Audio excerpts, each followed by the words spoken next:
போன வீடியோல உங்க பிசினஸ் உடைய கோர் எலிமெண்ட் என்னதுன்றதை யோசிக்க சொல்லியிருப்பேன். யோசிச்சிருப்பீங்கன்னு நினைக்கிறேன்.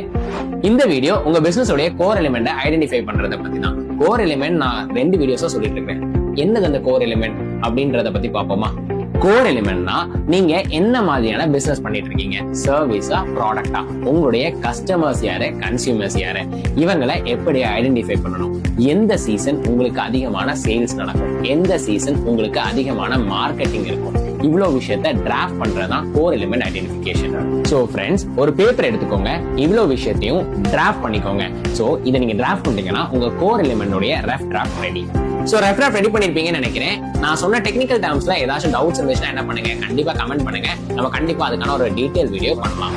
இதுக்கான அடுத்த ஸ்டெப்ன்றது உங்க பிசினஸுக்கான அக்யூரேட் ஸ்ட்ராட்டஜியை டெவலப் பண்றது. எப்படி டெவலப் பண்ணணும்ன்ற டிப்ஸை நான் அடுத்த வீடியோல சொல்றேன். Follow as for more information.